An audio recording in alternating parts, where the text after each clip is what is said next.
अस्सलाम वालेकुम दोस्तों। उम्मीद करता हूँ कि आप सब अच्छे होंगे, स्वस्थ होंगे, बिल्कुल सही तरीके से होंगे। और हमारे हिंदू भाइयों की छठ पूजा की, छठ पर्व की बहुत सारी हार्दिक शुभकामनाएं। और जो भी हमारे ढाका के कार्यकर्ता हैं, चाहे वो जिस दल से भी हो, जिस पार्टी से भी हो, उनको भी मेरा हाथ जोड़ के नमन नमन है कि आप लोग बहुत अच्छा काम कर रहे हो। बस इतना ही बोलूंगा, जिस पार्टी में आप हो और जिसका चाट भोजा खा रहे हो ना, उसके साथ में पूरी वफादारी से रहना। गद्दारी करने की तो सोचना भी नहीं, क्योंकि इस टाइम पे ये 2025 में ढाका विधानसभा, खासकर ढाका का सीट बहुत ही फेमस है और बहुत ही ज्यादा हाईलाइट में चल रहा है। अब मैं आपको दूसरी बात बताता हूँ। पहले तो आपको बता दिया मैंने कार्यकर्ताओं की बात। अब बात करते हैं नेताओं की। सुनने में आया कुछ दिन पहले, अभी फैसल रहमान को किसी ने लाइव आकर के फेसबुक में गाली दिया है। तो ये कतई भी सही नहीं है, बिल्कुल गलत बात है। किसी भी नेता को गाली देना, पारिवारिक गाली देना, ये ठीक नहीं है। जिसने किया हो तो भुगतेगा, बाय द वे। और ये अभी आज क्या न्यूज है, आज क्या तारीख है? 26 तारीख है। माननीय हमारे विधायक पवन जायसवाल के गांव में गए हुए थे ये राणा रंजीत जी, पतंग छाप को प्रचार प्रसार के लिए, क्योंकि उसके सीट से खड़े हुए हैं, उसको टिकट मिला है राणा रंजीत को। तो ढाका के क्षेत्र के अंदर, ढाका विधानसभा के क्षेत्र में, प्रखंड में जितने भी गांव आता है, उसमें हर एक पार्टी को जाने का पूरा पूरा अधिकार है।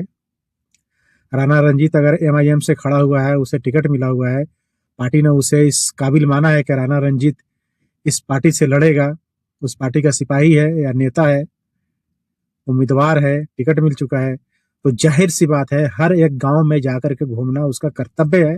उसका कर्तव्य का वो पालन कर रहा है। तो ये कतई भी सही नहीं है कि वहाँ पवन जायसवाल के गांव फुलवरिया में लोगों ने पथराव किया है, उनके बैनर को फाड़ा है, उनके गाड़ियों को तहस नहस किया है। एक दो ये उनके कार्यकर्ता है, उनके साथ में जो करता धरता है, उनके लोग, उनको पत्थर लगी है, सर पे पत्थर से फट भी गया है बेचारे का। तो ये कतई भी सही नहीं है। मैं चाहूंगा कि जो भी आदमी ये गलत काम किया है, उसके खिलाफ सख्त से सख्त कार्रवाई हो। पार्टी चाहे जो भी हो, जीतेगी कौन, हारेगी कौन, ये तो ऊपर वाले के हाथ में है। लेकिन ये घटियापन, ये नीचता, ये बिल्कुल भी सही नहीं है। आज मान लो कि राणा रंजीत एक माना गया चेहरा है, हर लोग जानता है, इससे पहले भी चुनाव लड़ चुका है हमारे क्षेत्र से। लेकिन जब राणा रंजीत के ऊपर या उनके कार्यकर्ताओं के ऊपर रैली के दौरान उस गांव में अगर किसी के ऊपर हमला होता है, उसके बैनर को फाड़ा जाता है, तो आप यकीन मानो हम जैसे आम आदमी का उस गांव में क्या हाल होगा। और उसी गांव के कुछ लोगों ने, जो हमारे माननीय विधायक, वर्तमान विधायक है, उनके कार्यकर्ता का कहना है, राणा रंजीत को और उसके कार्यकर्ताओं को बोल रहे थे कि ये चंदनवाड़ा गांव नहीं है, ये फुलवरिया गांव है। इसका मतलब क्या है?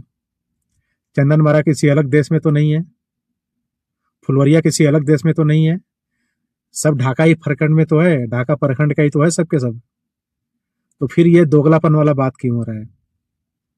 2014 में मैंने फैसल रहमान को खुल के सपोर्ट किया था।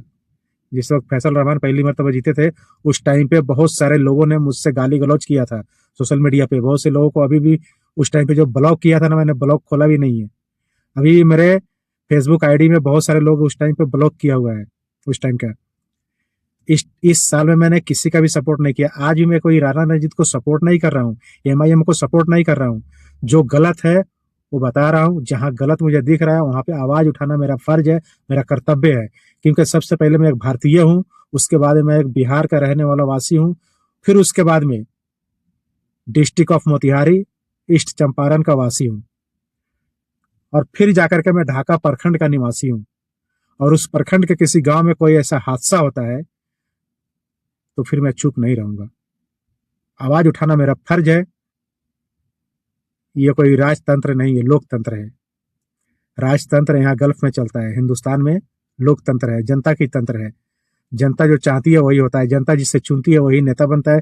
जनता जिसे वोट देती है, जिसे जिताती है, वही प्रधानमंत्री, वही मुख्यमंत्री, वही उप मुख्यमंत्री या तो विधायक बनता है। तो आवाज उठाना मेरा कर्तव्य है। जहां गलत होगा हम भी आवाज उठाएंगे, और मैं उम्मीद करता हूं कि आप लोग भी आवाज उठाइए। मैं किसी भी पार्टी का फिर से बोलता हूँ कि सपोर्ट नहीं कर रहा हूँ, मैं ना तो करूंगा, क्योंकि सपोर्ट करने से बहुत से लोगों से झगड़ा होता है। मेरे दिल के अंदर जो भी है मैं उसको खुल करके वोट दूंगा। बूथ पे जाने का जब टाइम आएगा, बूथ पे जाकर के जिसको भी थप्पा लगाना है, जिसका भी बटन दबाना है, मैं इंशाल्लाह दबाऊंगा।